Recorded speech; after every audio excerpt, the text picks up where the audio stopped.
invite Diana now to come in and tell us about linguistically appropriate IEP and writing the goals. So moving forward, as Angelica shared, for our area and region, the areas of need we found is that a lot of our special education staff did not know what the ELD standards were not aware that they were mandated to teach English language instruction, and then moreover, that they were not aware that the IEP was to reflect the linguistic needs of the student. So when we're doing the training, we assert to them the need to understand why they need to develop a linguistically appropriate IEP, what tools could be used to develop a linguistically appropriate IEP, and then how they could go about doing that.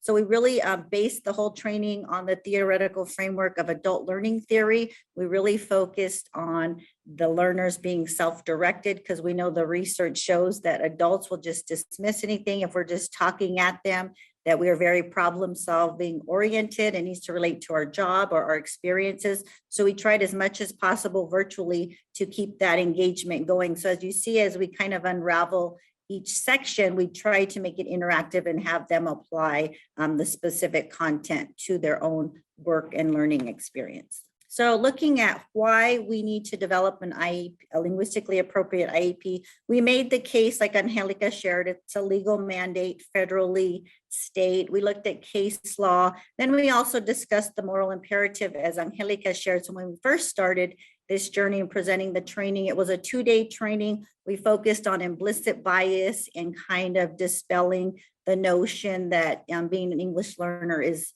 a problem or a disability. And, you know, it seems very obvious, but even to this day, our colleagues in this area, someone shared, a principal said, oh, we don't tell anybody we have that problem, and referring to having English learners. So it's still a mind shift that we're trying to create here also, but also just wanting to make the case in looking at ed benefit analysis, which is the next slide.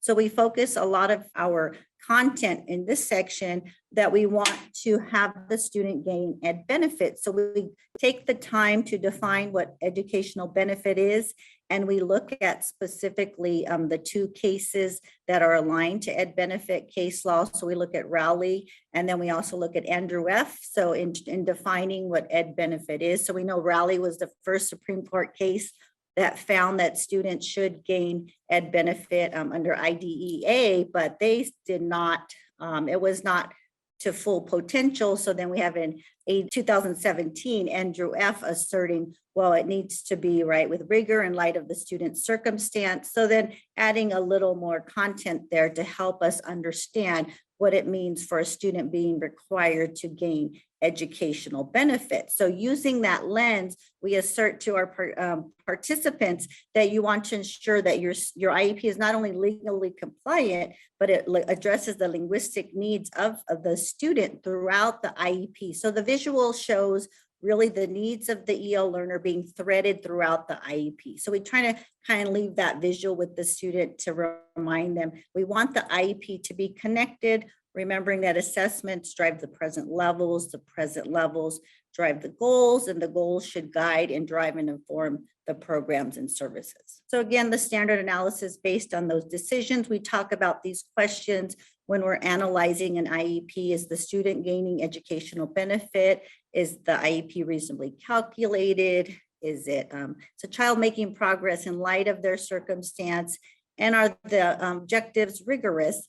And also number 4, what we bring to this training is the IEP considering the linguistic needs of the student throughout the IEP? So the what tools we could use. So again, introducing to our participants, as we found it was an area of need, what tools can we use to develop and show that we are considering those linguistic needs of our English learner? So this just is a real quick summary. We actually do screenshots of an LPAC score and how to translate that score to a level. And then we look at actual descriptors, for example, and help our participants apply that to a present level. So we go through a practice exercise of using that and how to individualize that. But I would assert now that we could actually put on this list the Sandy, as it is evidence-based and vetted. So that could be a tool that could also inform your IEP to show that it is considering the linguistic needs of the English learner. So if you see there, we also put the alternate LPAC, We go over the connectors. We talk about the SBAC. We look at those descriptors. And as Angelica kind of shared the ELD standards, we actually have activities throughout that we offer participants take time, find a certain standard, learn how to write it down, how to say it even. And also we consider teacher-made tests that consider language proficiency. And then we do dive a little bit into the practitioner's guide and all of the amazing resources there in the appendices. So then this is just an example for our participants.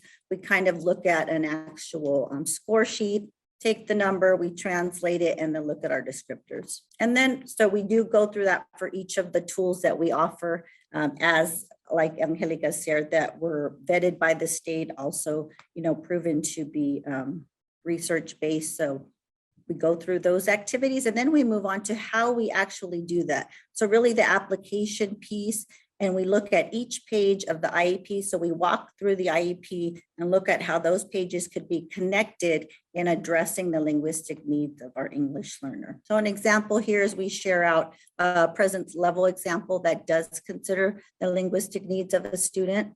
So if you see there, it says based on teacher observation and informal assessment, June can use English to meet her basic needs in the class setting with 1 to 2 prompts and 4 or 5 trials. So again, we also are really transparent saying, if it seems too ambiguous for you and you have more data and information, you can define what basic needs is. But again, we are pulling from the descriptors to help our teachers just have like a foundation of some understanding and some tools to start working with. And then wanting to be as specific as possible and measurable to make sure that we are being clear when we're painting our picture of what that student can do in the English language and also in their native language. We want to be sure and share that out and paint that picture in the present levels. And then also we go into SMART goals. We have an opportunity, we get it like a case scenario, and then we create a SMART goal considering the linguistic needs of the student. So we'll say a grade level will identify, so they'll use an ELD standard, for example, and then they will create a SMART goal. But this is just an example of a SMART goal that would consider the linguistic needs of one of our students. And then again, we go, as we're threading through the pages of the IEP, really important page, the special factors page. I know in experience, a lot of people didn't know what to check or write on this page. So we spend some time here. And as the California Practitioner's Guide also informs and recommends, you almost always want to put yes in terms of offering a primary language support, and not just because, but being meaningful. And as the IEP team coming to consensus on what would be the best supports. And now SACE has actually embedded and identified some supports there that are examples. So we always offer information regarding that page to ensure that we're addressing our English learner. And then just looking at specifically ed benefit analysis. So the takeaway of our training, they have an opportunity to take a student from their caseload if they do have an English learner, and they apply their own ed benefit analysis and assert if the student's linguistic needs are being met and if they can make the case for that student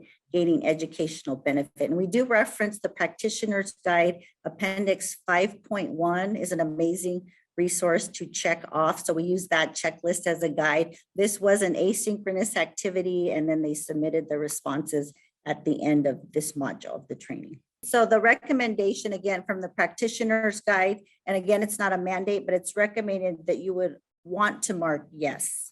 If a student is if it's being they're identified an English learner, you want to offer them some support, whatever that looks like, translation in their direction, in their primary language, Google Translate, just giving them an option. Yes, that is the recommendation. It doesn't mean that you're going to do the instruction in Spanish, but you're going in and out as the student needs that support.